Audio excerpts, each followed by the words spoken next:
Karachi university धमाके की तहकीकात के लिए टीम तश्कील। डीआईजी CIA तहकीकाती टीम के सरबराह होंगे। तहकीकाती टीम की तश्कील का नोटिफिकेशन भी जारी कर दिया गया है।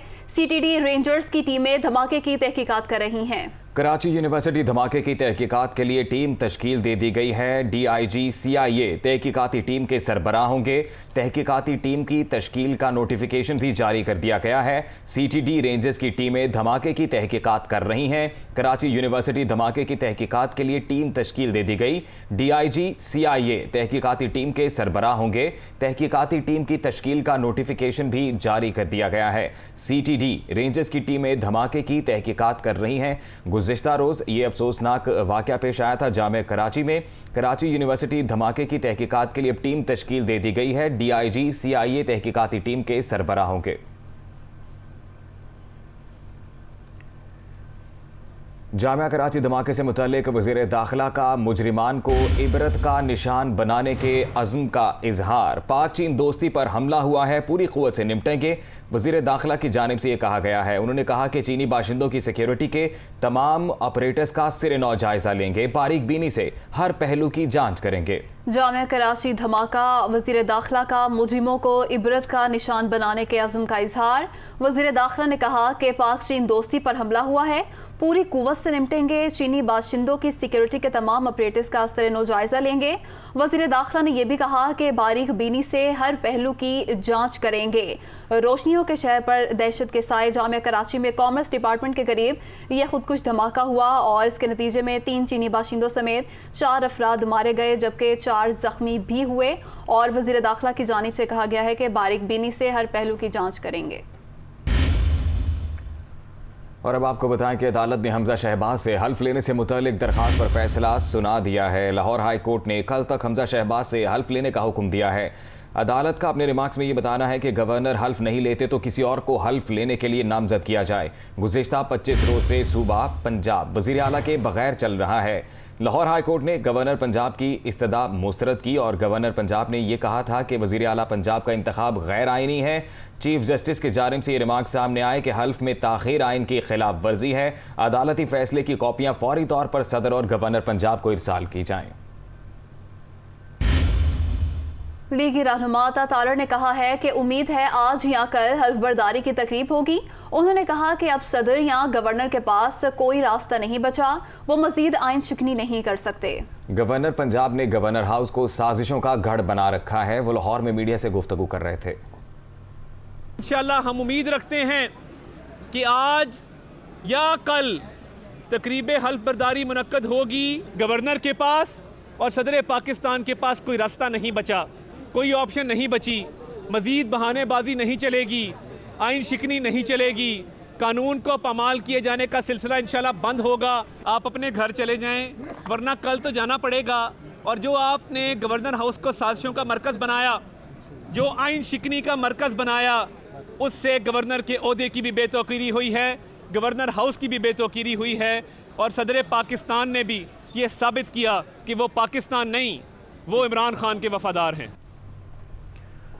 नून लीग के रहनुमा हमजा शहबाज ने कहा है कि 3 हफ्ते होने को हैं, सूबे सबसे बड़े सूबे का कोई वज़ीर आला नहीं है। सदर साहब और गवर्नर को होश के नाखून लेने चाहिए। आइन सबसे बड़ा और अना छोटी है। सदर और गवर्नर आइन के तहत काम करें, इमरान नियाजी की गुलामी ना करें। वो लाहौर में मीडिया से गुफ्तगू कर रहे थे। 3 हफ्ते से ज़्यादा होने को आए हैं। पाकिस्तान का सबसे बड़ा सूबा है और अभी तक कोई चीफ एग्जीक्यूटिव नहीं है। मेरा ख्याल है कि सदर साहब को और गवर्नर को होश के नाखून लेने चाहिए। आइन जो है वो सबसे बड़ा है, हमारी अना जो है वो छोटी है। तो मेरा ख्याल है कि ये तारीख को दागदार ना करें, आइन के तहत काम करें, इमरान नियाजी की ज़ाती गुलामी से निकलें। लाहौर हाई कोर्ट का हमजा शहबाज के हल्फ से मुतालिक फैसला। गवर्नर पंजाब का आइनी माहिरीन और वकला से मुशावरत के लिए इफ्तारी के बाद इजलास तलब और इजलास में अहम फैसले किए जाएंगे। अहम मामलात पर गौर किया जाएगा। लाहौर हाई कोर्ट की जानिब से गवर्नर पंजाब को हिदायत की गई है कि वो खुद हल्फ लें या किसी नुमाइंदे को मुकर्रर करें कि वो हल्फ लें, और इसी हवाले से आज ये इजलास भी बुलाया गया है। मज़ीद तफसीलात जानते हैं, लियाकत अंसारी हमारे साथ मौजूद है। लियाकत, बताइएगा इस हवाले से। बिल्कुल, लाहौर हाईकोर्ट का फैसला आने के बाद गवर्नर पंजाब उमर सरफराज चीमा ने जो है वो आईनी और कानूनी अमूर पर मुशावरत का फैसला किया है। इस हवाले से आज अफ्तारी के बाद गवर्नर हाउस में काला सतह का इजलास तलब कर लिया गया, जिसमें आईनी माहिरीन और सीनियर वकला को जो है वो मदऊ किया गया। गवर्नर पंजाब इस इजलास की सदारत करेंगे। लाहौर हाईकोर्ट के फैसले को जो है वो उसकी रीडिंग की जाएगी कि इसके तनाजुर में अब क्या इकदाम आता है, क्योंकि लाहौर हाईकोर्ट ने पाबंद किया है कि गवर्नर कल तक जो है वो या खुद हल्फ लें या किसी को नुमाइंदा के तौर पर नामजद करें। तो इस हवाले से फिर ये अब आईनी माहिरीन के साथ मुशावरत में ये ऑप्शंस का जायजा लिया जाएगा कि क्या इस फैसले के खिलाफ इंट्रा कोर्ट अपील में जाना है या फिर दीगर जो सियासी ऑप्शंस हैं उनको इस्तेमाल करना है। गवर्नर पंजाब जो है इस हवाले से आज अपनी पार्टी के चेयरमैन इमरान खान से भी मुशावरत करेंगे और 3 बजे इमरान खान ने ऐवान वज़ीर आला नवाज शरीफ कायदे आज़म ने भी आला सतह का एक इजलास तलब किया है, जिसमें गवर्नर पंजाब उमर सरफराज चीमा, वज़ीर आला पंजाब सरदार उस्मान बुज़दार और पार्टी के सीनियर रहनुमाओं को बुलाया गया है। यूं एक तरफ गवर्नर पंजाब आज अफ्तारी के बाद एक इजलास करेंगे और दूसरी तरफ इमरान खान जो आज लाहौर का दौरा कर रहे हैं वो 3 बजे ऐवान वज़ीर आला में आला सतह के इजलास की सदारत करके पंजाब के सियासी बहरान और लाहौर हाईकोर्ट जी, बहुत शुक्रिया आपका लियाकत अंसारी, तफसीलात से आगाह कर रहे थे। लाहौर की खुसूसी अदालत ने शहबाज शरीफ और हमजा शहबाज की अबूरी ज़मानतों पर 14 मई तक तौसी कर दी। अदालत ने रिमार्क्स दिए कि हाज़िरी मुआफ़ी की दरख्वास्त ऐसे कब तक चलेगी, आइंदा समाअत पर दलाइल दें या फ़र्द जुर्म आयद होगी। शहबाज शरीफ के वकला ने उनकी हाज़िरी माफ़ी की दरख्वास्त दायर की, जिसे अदालत ने मंजूर कर लिया। दौरान समाअत FIA की जानिब से अदालत को आगाह किया गया कि केस की तहकीकात करने वाले तफ्तीशी का सिंध तबादला कर दिया गया है। नए तफ्तीशी ने बयान दिया है कि अभी केस का जायजा लेना है, अदालत मोहलत दे। अदालत ने समाअत 14 मई तक मुलतवी कर दी। इलेक्शन कमीशन में PTI ममनुआ फंडिंग केस की समाअत और चीफ इलेक्शन कमिश्नर ने कहा कि 8 साल हो गए इस केस में, मैं 2 हफ्ते में दलाइल मुकम्मल कर लूंगा। वकील अनवर मंसूर ने कहा कि हमारे लिए लेवल प्लेइंग फील्ड नहीं है, हमारे सामने 3 किस्म के केसेस हैं। चीफ इलेक्शन कमिश्नर ने कहा कि PTI, नून लीग और पीपल्स पार्टी के फंडिंग केसेस ज़ेरे इल्तवा हैं। चीफ इलेक्शन कमिश्नर का यह भी कहना है कि कमीशन को अदालत ने इस केस पर पेशरफ्त से नहीं रोका। इलेक्शन कमीशन केस पर कार्रवाई जारी रखेगा। कमीशन ने कानून के मुताबिक अपना काम करना है। अकबर एस बाबर ने कहा है कि PTI फॉरेन फंडिंग केस मंतकी अंजाम तक पहुंचेगा। PTI केस को तवालत देना चाहती है, एहतजाज से जजेस को दबाव में नहीं लाया जा सकता। PTI हतमी दलाइल का वादा करके फिर गई। इलेक्शन कमीशन अगर मुस्ताफी होता है तो नए इलेक्शन कमीशन में वक्त लगेगा, इंतखाबात कैसे होंगे? वो इस्लामाबाद में मीडिया से गुफ्तगू कर रहे थे। इसके पीछे रूह और मकसद एक ही है और वो ये है कि किसी तरह एहतसाब से बचा जाए, किसी तरह इस केस को मज़ीद तवालत दी जाए। इलेक्शन कमीशन ने पाकिस्तान तहरीक इंसाफ की इस इस्तदा को कि तमाम जमातों के केस एक साथ सुने जाएं और तमाम का हतमी नतीजा एक वक्त में हो, उसको मुस्तरद किया है। ये तो मुतज़ाद दावे कर रहे हैं, ये तो अपने आप को मसखरे बना रहे हैं कि एक तरफ कहते हैं कि इलेक्शन फ़ौरन किया जाए, दूसरी तरफ कहते हैं इलेक्शन कमीशन को ख़त्म किया जाए। ये कि आप मुल्क में इंतशार फैला के और इधर मुजाहरे करके आप फॉरेन फंडिंग केस से भाग जाएंगे, आप इंसाफ के कटहरे से आपको कोई रियायत मिल जाएगी या आपको एहतसाब आपका नहीं हो सकेगा। इंशाअल्लाह जब तक मैं जिंदा हूँ इस केस को मंतकी अंजाम तक लेके जाऊँगा।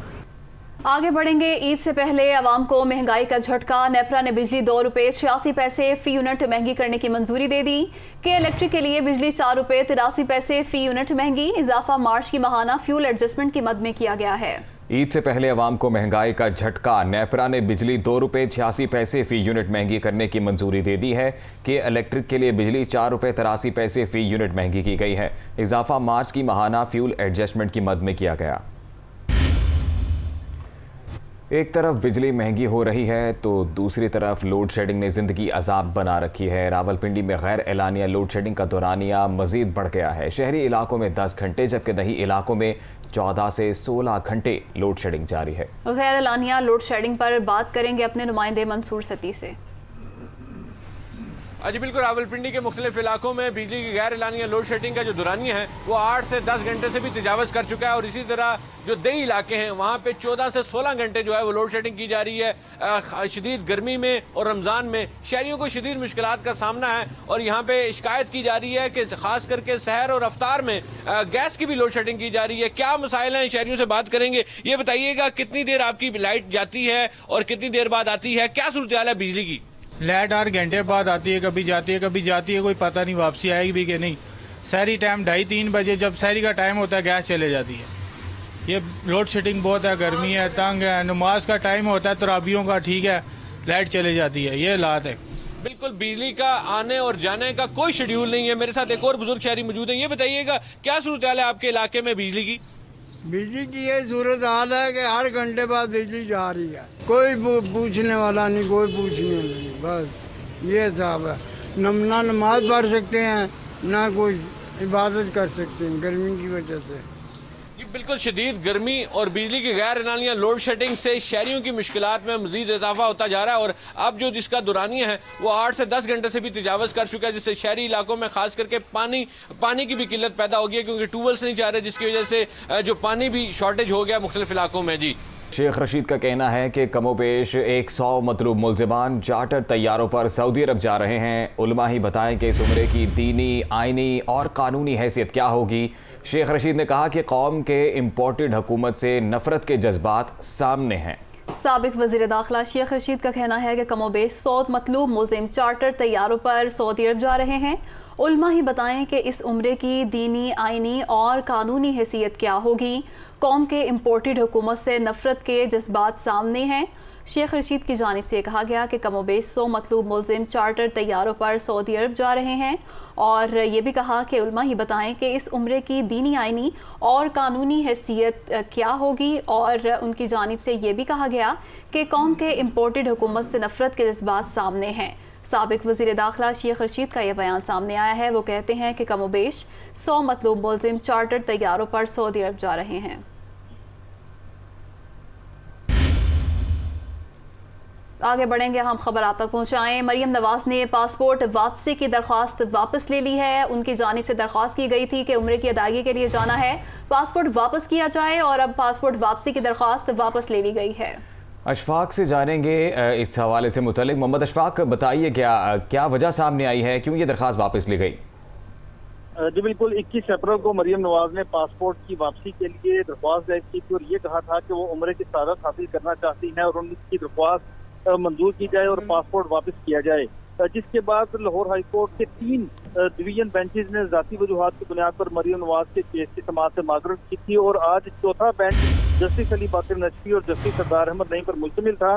जब 2 रुकनी बेंच ने इस केस की समाअत का आगाज किया तो मरियम नवाज के वकील अमजद परवेज ने अदालत से ये सजा की कि मरियम नवाज अपनी दरख्वास्त वापस लेना चाहती हैं, लिहाजा इस दरख्वास्त को वापस कर दिया जाए। अदालत ने कहा कि ठीक है, ये आपकी मर्जी है। अदालत ने मरियम नवाज की दरख्वास्त वापस लेने की बुनियाद पर मुस्तरद कर दी, जबकि नैब की जानिब से इस हवाले से पहले से ही जवाब जमा हो चुका था, जिसमें उन्होंने मरियम नवाज पासपोर्ट वापसी से मुतल्लिक दरख्वास्त की मुखालफत की थी और ये कहा था कि Maryam Nawaz Chaudhry sugar mill case में जमानत मनसूखी का मामला सुप्रीम कोर्ट में जेर समाअत है और इसीलिए इसी बुनियाद पर मरियम नवाज की पासपोर्ट वापसी से मुतल्लिक दरख्वास्त मुस्तरद की जाए। तो आज इस हवाले से अदालती फैसले से कबल ही मरियम नवाज ने उम्रे पर जाने से मुतल्लिक पासपोर्ट वापसी के लिए दायर दरख्वास्त वापस ले ली, जिसके बाद अदालत ने दरख्वास्त वापस लेने की बुनियाद पर मुस्तरद कर दी। बहुत शुक्रिया आपका मोहम्मद अशफाक, तफसीलात से मुतल्लिक आपने आगाह किया। हुकूमत पाकिस्तान ने साबिक वज़ीर ख़जाना इसहाक डार को पासपोर्ट जारी कर दिया है। पासपोर्ट पाकिस्तान में जारी किया गया है जो उन्हें जल्द लंदन में मिल जाएगा। इसहाक डार ने पासपोर्ट के इजरा की भी तस्दीक कर दी है। पाकिस्तान हुक्काम ने पासपोर्ट के जारी होने से मुतल्लिक आगाह कर दिया है। इसहाक डार की जानिब से बताया गया, इसहाक डार को पाकिस्तान से लंदन आए तकरीबन 4 बरस का अरसा हो चुका है। इसहाक डार पर लंदन आने से कबल मुख्तलिफ केसेस भी बनाए गए थे और अब खबर यह आ रही है कि हुकूमत पाकिस्तान ने साबिक वज़ीर ख़जाना इसहाक डार को पासपोर्ट जारी कर दिया है। हुकूमत पाकिस्तान ने साबिक वज़ीर ख़जाना इसहाक डार को पासपोर्ट जारी कर दिया। पासपोर्ट पाकिस्तान में जारी किया गया है। जो उन्हें जल्द लंदन में मिल जाएगा। इसहाक डार ने पासपोर्ट के इजरा की तस्दीक कर दी है और इसहाक डार का ये कहना है कि पाकिस्तान हुकाम ने पासपोर्ट के जारी होने से मुतल्लिक आगाह कर दिया है। इसहाक डार को पाकिस्तान से लंदन आए तकरीबन 4 बरस का अरसा हो चुका है। इसहाक डार पर लंदन आने से कबल मुख्तलिफ केसेस बनाए गए थे। इसी पर बात करेंगे। Head of international news operations Azhar Javed हमारे साथ मौजूद हैं। जी अजहर जावेद, बताइएगा इस हवाले से क्या तफसीलात हैं आपके पास? जी बिल्कुल, साबिक वज़ीर ख़ज़ाना इसहाक डार को पासपोर्ट जारी कर दिया गया। ये पासपोर्ट पाकिस्तान से जारी हुआ और अभी लंदन नहीं पहुंचा और अगले चंद दिन में उनको ये पासपोर्ट यहाँ पर मिल जाएगा। इसहाक डार से बात हुई है और उन्होंने इस बात की तस्दीक की है कि उनको ये बता दिया गया है कि उनका पासपोर्ट इशू हो गया है पाकिस्तान में। उनका ये कहना है कि पाकिस्तान हुकाम ने उनको पासपोर्ट जारी करने के बारे में आगाह किया है और इसमें जो इसहाक डार है उनको पाकिस्तान से आए हुए तकरीबन 4 साल हो चुके हैं और उनका पासपोर्ट सुप्रीम कोर्ट के हुक्म पर कैंसिल किया गया था। इसहाक डार का ये कहना था कि उनके खिलाफ मुख्तलिफ केसेस बनाए गए थे और उन्होंने ये कहा कि ये केसेस जो थे ये सियासी इंतकाम के लिए बेबुनियाद मुकदमात कायम किए गए थे। इसहाक डार का कहना था कि वो हल्फन ये कहते हैं कि उन्होंने कभी टैक्स नहीं छुपाया और ना टैक्स रिटर्न ताखीर से फाइल की। वापसी के हवाले से उनका बात करने के हवाले से उनका ये कहना था कि पासपोर्ट एक दफ़ा उनको मिल जाए तो उसके बाद फिर वो इस पाकिस्तान वापसी के हवाले से अब कोई डेट या कोई इस हवाले से हतमी बात कह सकेंगे। लेकिन उनका ये कहना था कि उनकी एक अपॉइंटमेंट जो है वो मई के महीने में शेड्यूल्ड है। वो कोशिश कर रहे हैं कि इस अपॉइंटमेंट को जल्द अज जल्द वो करवाएं और उसके बाद डॉक्टर्स की एडवाइस के मुताबिक वो पाकिस्तान ट्रैवल करने के काबिल हो सकेंगे। तो ये एक अहम पेशरफ्त है कि साबिक वज़ीर-ए-आज़म नवाज शरीफ के बाद साबिक वज़ीर ख़ज़ाना इसहाक डार को भी पासपोर्ट जारी कर दिया गया है। जी अजहर जावेद, बहुत शुक्रिया आपका।